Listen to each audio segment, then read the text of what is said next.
She's like not impressed. You travel through the ages into a book, into the story of a book, and all you get is chicken adobo.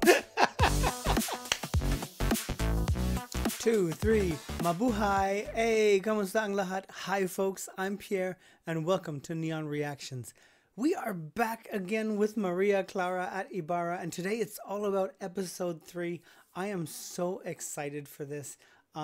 Things are ramping up. Things are starting to go crazy, and yes, we are all here for that. I don't want to talk all too much up front. Before we dive in, don't forget to hit that subscribe button, like and share the video. Hop on over to my Patreon if you want to support the channel. Check out my Discord, my podcast with V, my 2-3 Mabuhay shirt, and if you have anything to tell me, you know, the comment section, that's the place to go. But now it's time for Maria Clara. Let's do this.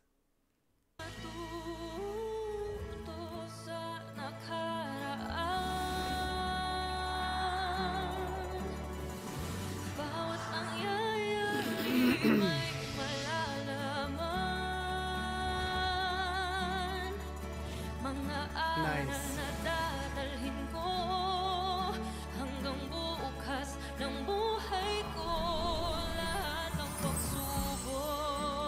The thing I really liked is that her professor was there at the end of the last episode.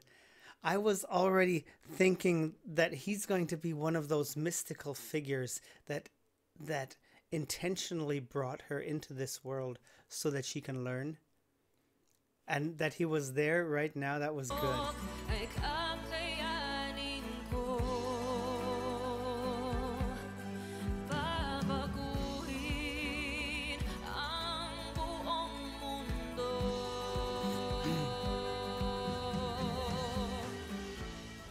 Kevin, 1884? Ngayon po ay yes, nasa 1884. Isa ng Mayo, taong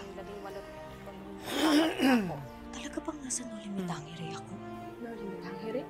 Nobela yun na sinulat ni Jose Rizal. Kaya ikaw, si Crisostomo Ibarra, pati na rin si Padre Damaso, lahat po kayo ay characters lang ng nobela yun. At kung hindi po ako nagkakamali, dito na rin magsisimula ang lahat ng problema niyo sa buhay ng nobyo mong si Crisostomo Ibarra. Sa palagay ko nga totoo nga tinakasan na siya ng bait.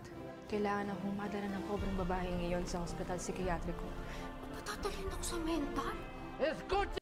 Hospital Psikiatriko. Ganito ang ginagawa sa isang babae na parang kalapating mababa ang lipat.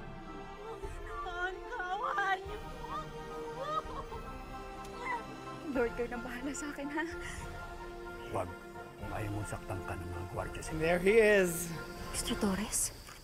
Mr. Torres?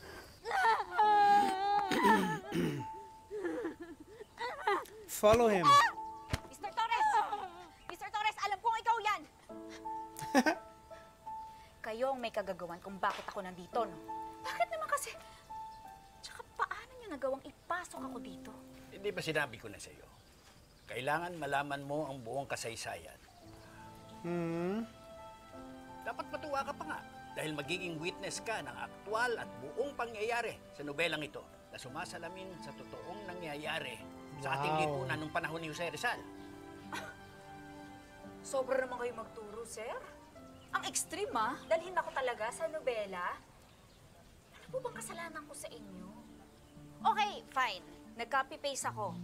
Pero sir, una sa lahat, hindi niyo ako binigyan ng sapat na panahon para maipasa sa inyo ng maganda yung project ko. Pero okay, fine. Plagiarism na akong plagiarism. Pero talaga, ganitong kalala ang punishment ko? Sir. The thing is, she doesn't realize it's not an extreme punishment. It is a blessing that she can live through all of this and understand more deeply. Please, ayoko dito. Ibalik niyo ako sa mama ko. Wala na sa mga kamay ko, Miss Maria Clara Infantes, kundi nasa iyo. Ano po? Ano Sa po? kamay ko? Anong ibig sabihin nun? Ang ibig sabihin, kailangan mong malaman ang buo ang nobela para makabalik ka sa realidad, sa kasalukuyang buhay mo. Sir, may pamilya ako. May nanay ako. May kapatid akong umaasa at nag-aalala sa akin. Kailangan kong umuwi sa amin, sir. Hindi ako pwedeng magstay dito. Kaya, sir, nagmamakaawa ako sa inyo. Gagawin ko lahat. Pabalikin niyo lang ako sa amin. Ibalik niyo ako sa amin, sir. Sige na. Maniwala ka, Miss Infantes. Ginagawa ko ito para sa'yo. Yes, Para yes, matutunan very mong true. mahalin ang pinagmulan mo, ang identity natin as a people. At baka magbago pa ang kapalaran mo. Magbago ang kapalaran ko? Yes, she does not understand that yet. Yes, but see, even I'm willing to learn about the roots, you know? Because it might also change my future. Sir, anong pakialam niyo sa kapalaran ko? Bakit ba kayo Because you're- nangingialam? Sino ba kayo? Because you are important. Diyos? Why are you trying to play God, sir? Hindi ka Diyos, ha? Baka mangkukulam. I don't care. Nagawa niyo ng paraan na maipasok ako dito. Gawa mo ng paraan para makaalis ako dito. Gusto ko na umuwi sa amin. Don't be so angry, girl. Don't be so angry. Good morning, Sir Smith. How are we doing today? Oh, Okay. feel not so well? All right, let me check your temperature. I hope you're not from the Philippines. You know, my ex-wife, she was a Filipina. She was a scammer. You know, I hate that. Where are you from? Me? I'm from Thailand. Sawadee ka. Oh, she's hiding her own roots. That is bad. You should always be proud of where you are from. Are you sure? You look like a Filipino. No, sir. I'd rather die than be a Filipino. Oh.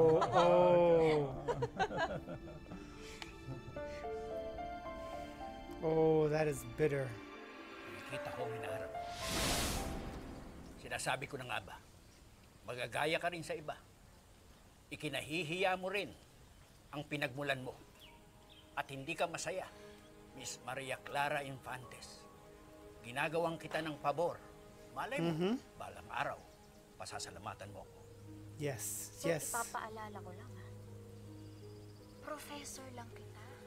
Kaya wala kang karapatang impose sa akin kung anong gusto mong mangyari sa buhay ko. Hindi mo hawak yun.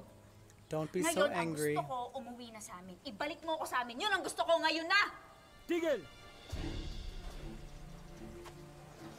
Saan nila dadalhin si Lucia? Saan pa? Eh di sa kwartel kung saan nababagay ang kagaya ng kalapating mababa ang lipad. He's gone. He's gone. I knew he would be gone now. Girl, you gotta live the story. You gotta live to tell the tale. Mr. Torres? Mr. Torres. No, he's not there anymore.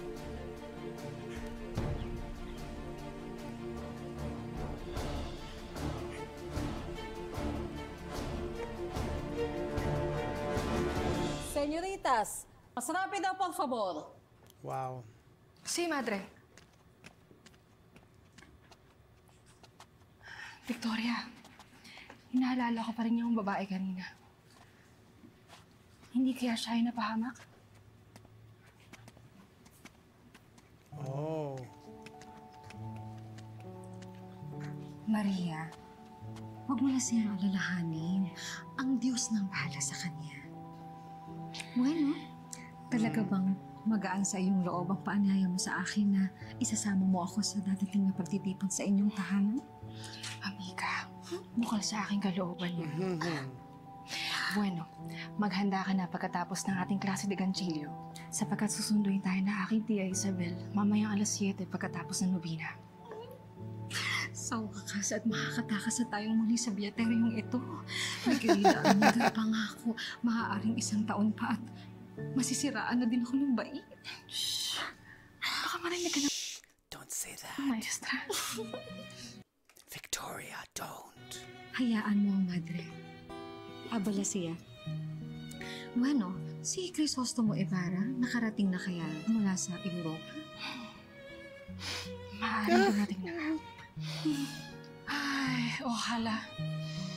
Yan ang matagal ko na ipinagdarasal. Kala. Vamos. Mahuli na tayo sa ating klase.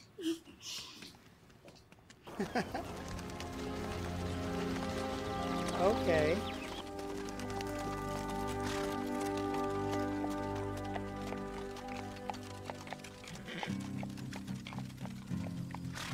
Oh, there he is.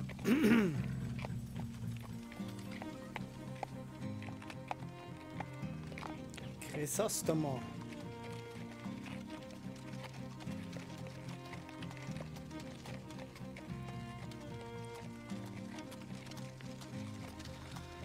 Wala pa ring pinagbago rito, Augusto. Ang mga pobreng tindero ay ganun pa rin ang pamumuhay hanggang ngayon.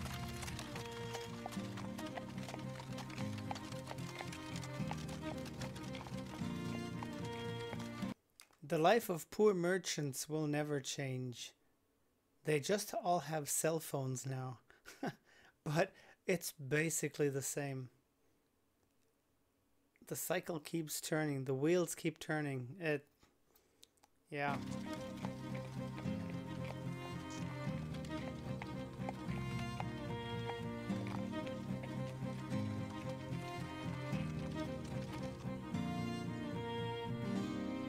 I am very interesting.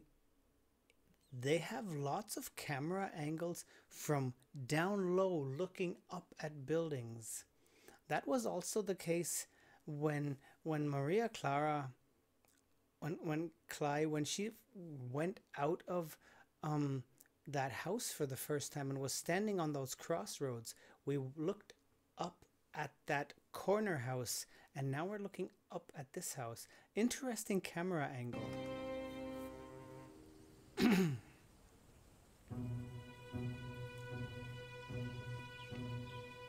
Well, you gotta find a place to stay.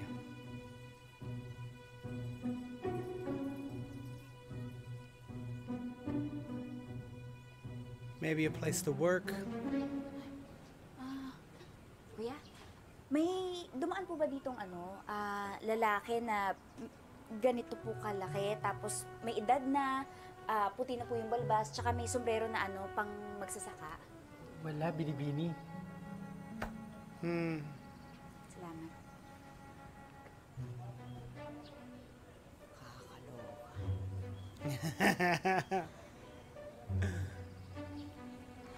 Don't be so angry. Anong point? Oh, okay, okay.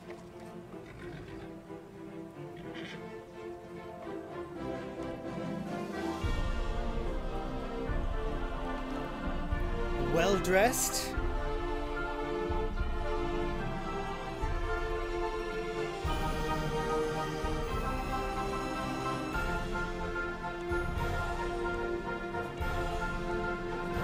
Buenos días, señor Crisostomo. Nice. Maligayang pagdating sa Las Filipinas, lalong-lalo na rin sa Ponte de Lala. Muchas gracias. Disculpe, señor. Buenos días, señor. Buenos dias.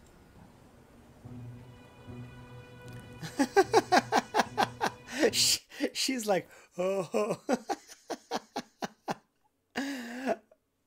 Barbie is playing it so well. Buenos dias, senyorita. Pagkatawad ninyo ang itatanong ko, ngunit maaari ko bang malaman kung bakit ganyan na lamang ang iyong pagtitig sa akin? Hindi ako makapaniwala. Totoo ba? Ikaw si Crisostomo Ibarra? Ikaw yung yung nobyo ni Maria Clara? Oh, she's picking up. She's picking up. Okay, not to speak her mind all the time. Nice. Siyang tunay. Maaari ko bang malaman kung sino kayo at paano niyo nakilala ang aking nobyo? Oh, we are friends. Come on, come on. Nandito na rin si Naklay at Crisostomo Ibarra. Matulungan kaya ni Ibarra ang ating bida. Pero, bago natin ituloy ang panonood, mag-hello po Okay, sa we'll ating let this one run through. online. Hello po sa inyo lahat. ng feedback ninyo sa She actually has a nice dress on. At ang full episodes ng Maria Clara at Ibarra, tumutok lang po gabi-gabi sa GMA Network at sa GTV. Kung kayo naman po ay nasa ibang bansa, mapapanood niyo po ang ating show via GMA Pinoy TV. All you have to do is visit the website para sa mga detalye. Okay, ituloy na natin ang panonood. Let's go. Paano niyo nakilala ang aking nobya? Oo. Nakita kami kanina dun sa Beaterio. Kung saan siya nagkolehiyo? mismo. Ah. Pero ako lang yung nakakita sa kanya. Hindi kami nagkakilala. Mahirap na, baka machismis pong baliw ako. May sinasabi kayo? She might gossip about me being crazy. He might come to that conclusion too. Wala.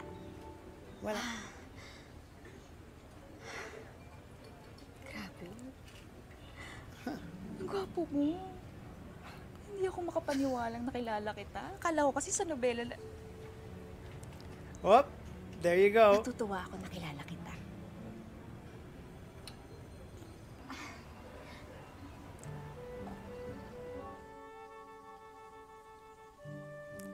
They don't shake hands. Ikinagagalak din kitang makilala, Binibini. Iho! Maligayang pagbabalik. Kapitan Don, Tiago. Tio. Kamusta naman ang iyong paglalakbay? Dapat po ay nakakapagod, ngunit hindi ko naramdaman ito. Napawi ang lahat ng aking dusa at hirap pagmula ng pagyapak ulit sa ating bayan. Mainam kung ganun. At si Maria Clara po, mari ko po bang kamustahin ng inyong anak? Sinasabi ko na ba't itatanong mo rin ang aking dalaga?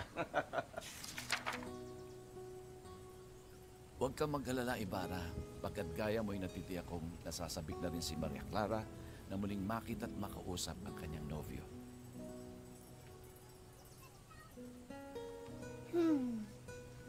Tunay na dapat nga nating ipagdiwang ito na pagkatapos ng 7 taon ay muli kayong magkikita mamayang gabi.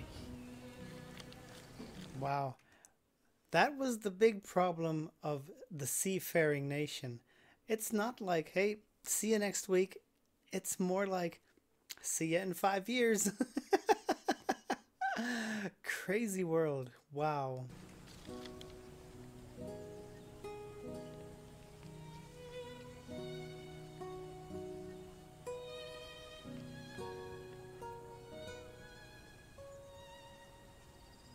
Isang piging ang gaganapin sa aking tahanan mamayang gabi. Bilang pasasalamat at pagsalubong sa iyong pagbabalik. At darating doon ang aking anak. Hindi na po ako makapaghintay. Tayo na sa loob.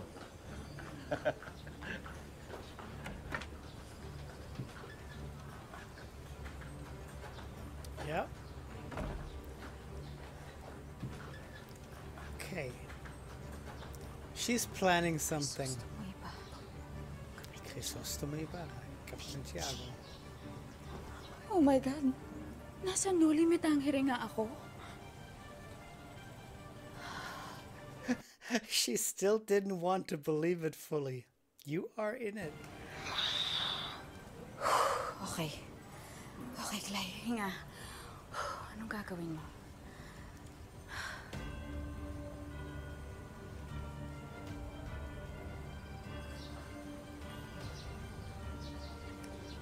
Pwede pumasok. Salamat. Okay, okay. Muchas gracias, señor.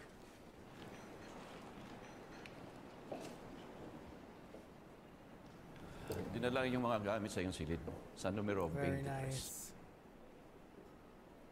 Gracias, Tio.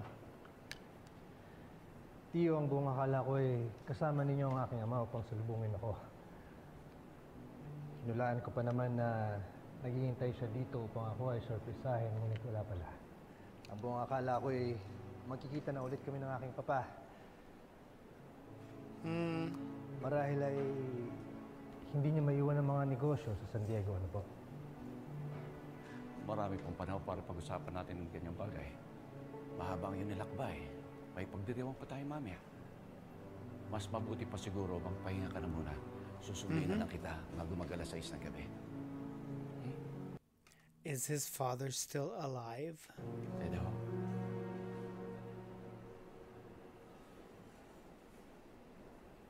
Go take a rest. Oh, okay.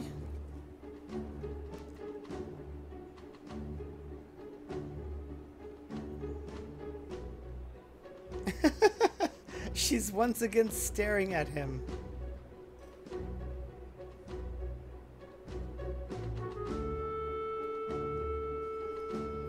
And she's hoping that he's gonna call her over.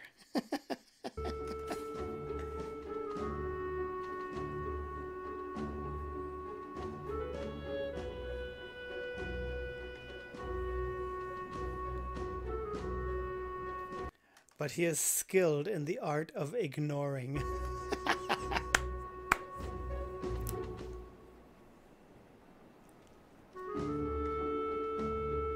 Okay, Clyde. Blend in with everybody.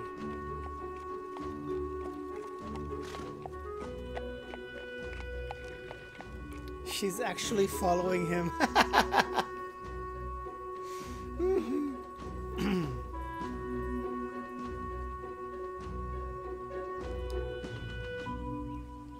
He's gonna ask her why. Yes. At bakit mo ako sinusundan? Pasensya na po.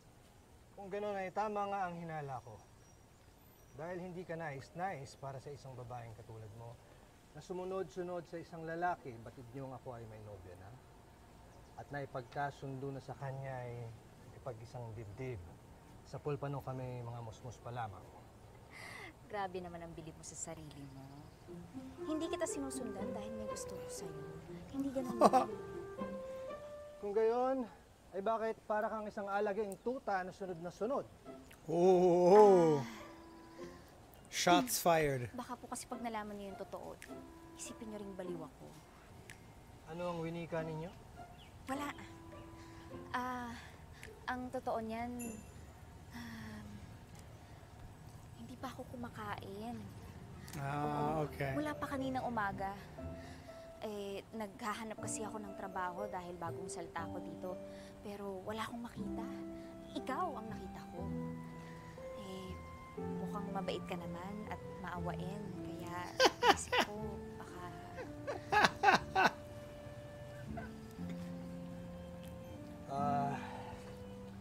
Wala dito ang aking pitaka. Marahil nandun sa isa kong bagahe. Bueno, sige Binibini, sumunod kayo sa akin at meron ang mga kaibigan na tiyak handang tumulong sa'yo. Okay.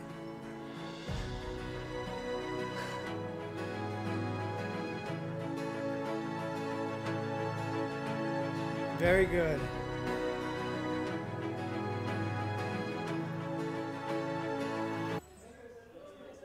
Buenos días. Magandang umaga. Gracias, por favor.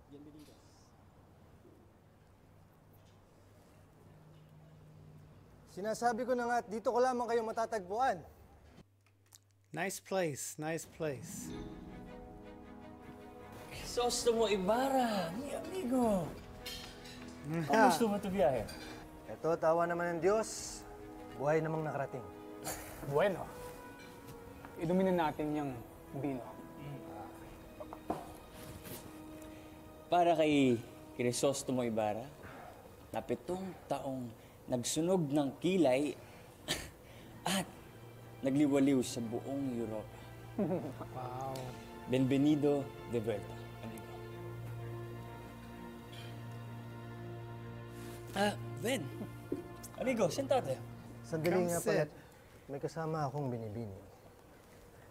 Siya raw ay dayuhan dito sa siyudad. Kasama ang palad ay hindi pa raw nanananghalian ng pobresita. Isang mestiza, isang lay. Isang magandang dilag. Okay. Amigo, kaya pala ibig mong tulungan. Tama na muna ang tuksuhan. Iwasan natin kumalat baka umabot sa aking nobya. Bueno, Binibini. Maupo ka na at mamili ka na ng ibig mong panakilala.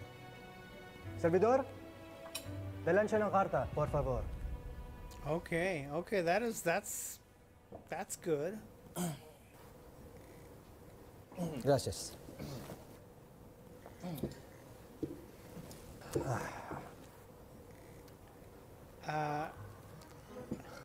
They weren't thinking of her sitting at that table.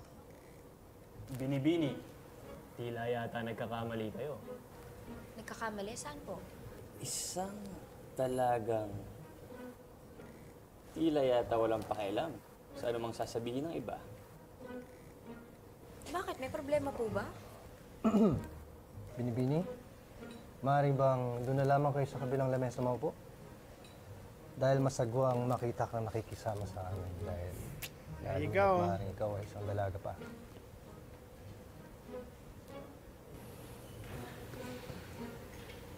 She is starting to learn her lessons.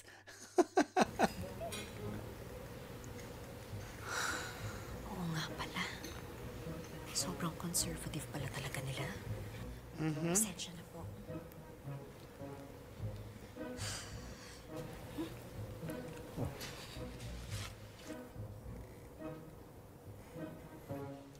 Salamat. Ay, Espanyol na naman. Hindi ko naman Spanish again.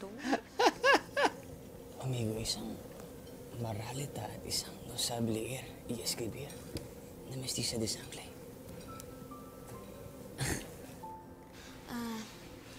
Bigyan mo na lang ako ng kanin at ulam. Kahit ano. Perdóneme. Dulutan na lamang siya na pollo de adobado. Por favor. Sí, señor.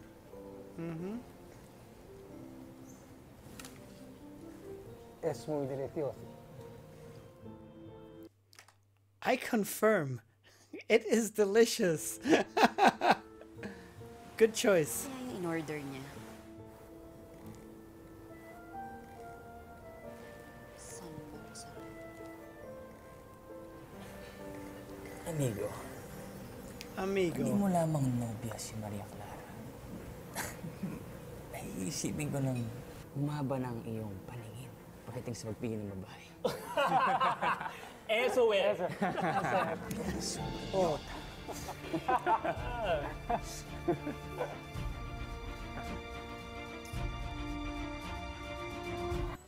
Okay. There we go. Disfrute sa comida, señorita. Ooh.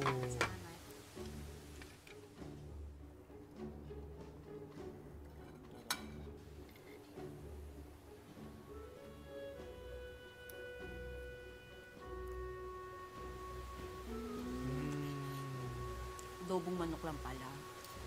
Iba lang yung tawag niya. It's just chicken adobo. They just call it differently. She's like not impressed. Layo na talaga ang narating ng Europa. You travel through the ages into a book, into the story of a book, and all you get is chicken adobo. Sa siyensya at literatura at pagtanggap at apresasyon sa kanilang sining at kultura. Lalong-lalo na sa edukasyon. Alam niyo bang sa Universidad ng De Londres ay nagkakaloob na sila ng titulo o degree para sa mga kababaihan? Ang mga kababaihan ng Europa, tila sila may yuming ng mga bulaklak na isarap pitasin. Ngunit mga amigo, Oh God. hindi kasing talino nila ang mga hombres. Tila magiging isang malaking kapurusan ito sa atin. Tienes razón, amigo. Pagkat ang babaeng masunurin at Such an old way of thinking. My goodness. tahimik ay biyaya ng langit. Ngunit, ang babaeng nagtapos sa universidad ay tila yatang magiging sakit lamang sa ulo ng mga lalaki. Di ba? Oh, she's burning right now. She's about to stand up and say something. Oh God, I could hear it. Sí, eso es. Oh yeah. Come on. Pasensya na po, mga lolo. Narinig ko kasi yung usapan niyo eh. Excuse me, grandfathers. Grabe naman kayo makapang insulto ng mga babae. Hindi nyo alam. Darating ang araw kahit ang mga kaapu-apuhan yung babae, mag-aaral din sa mga universidad. Oo. Magiging nurse, doktor, abogada, ekonomista. Meron pa nga magiging presidente ng Pilipinas na babae. Hindi lang isa, dalawa pa. Anong masasabi niyo doon? Amigo, this woman is losing it. What foolishness is she talking about? It's true what they say, but hunger is one of the causes of insanity. Oh my God. Oh my God. She's going to burn them now. Come on. See. I beg your pardon. I'm just stating a fact that intelligence has nothing to do with one's gender. Yes, and now she's burning them with English. And that everyone, and I mean everyone, men, women, children, even the rich and the poor, everyone has that basic human right to education. Whoa. Madre mia, binibini. Madre mia, bini. Di at malawak ang iyong kabatiran sa wikang Angles. Oh, but of course. Ano ba ang akala nyo? Kayo lang ang anak ng Diyos. Estoy sorprendido. Oh. Paano kang natutong magsalita ng wikang Ingles? Na hindi pa laganap at hindi pa naituturo dito sa Las Pilipinas. Binibini, ikaw ba ay nakapaglakbay o nag-aaral sa Londres o sa Amerika? Kung kaya't maalam ka sa kanilang wika? O, hindi ngayon, super tanong kayo. Oh. Hindi. Sa PLM lang. Pero wag nyo nang itanong kung saan yon kasi baka kayo ang masiraan ng bait. Haba pa yung kwento natin eh. Hindi pa ako tapos kumain. Sige na, enjoy your meal. Medyo mabawang. Mic drop. Boop. That was so good. That was so... I need that part again. So, sa Amerika? Kung kaya't maalam ka sa kanilang wika? O, ano ngayon, super tanong kayo. Hindi. Sa PLM lang. Pero wag nyo nang itanong kung saan yon kasi baka kayo ang masiraan ng bait. Haba pa yung kwento natin eh. Hindi pa ako tapos kumain. Sige na, enjoy your meal. Medyo mabawang.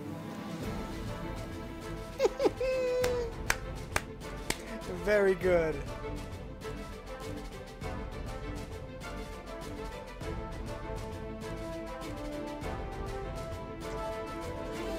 Yeah, well. Oh, this was good. This was good.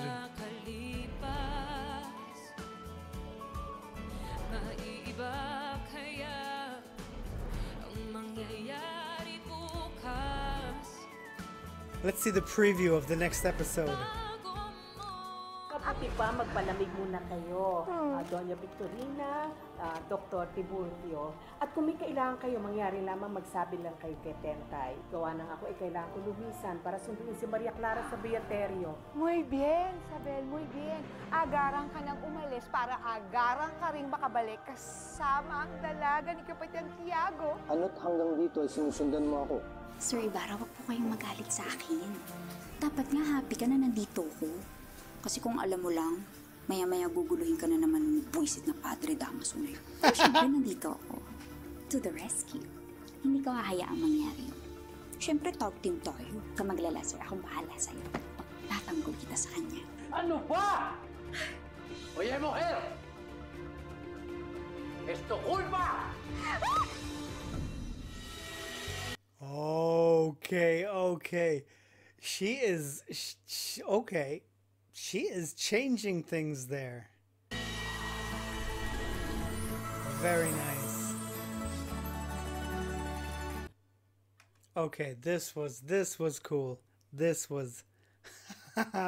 oh. I am loving where this is going. The most important thing was for her to get into that whole thing, you know, to get her foot in the door.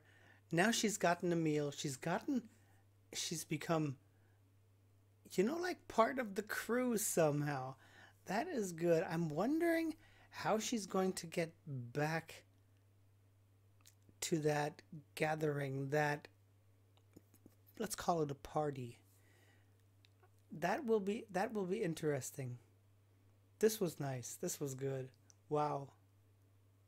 Wow. She's doing such a good job. I'm actually really, really liking Barbie Forteza's acting. Really good. She can play perfectly the dumbfounded person, like, she does that perfectly. I love it. My God. Maraming salamat po, folks, for being here. You guys are awesome. Yes, this is great. You guys take care, stay safe, stay hydrated, and as I always say, sarangay, annyeong, until the next time, which will be soon, right here with episode 4. Paalam. Until then, bye.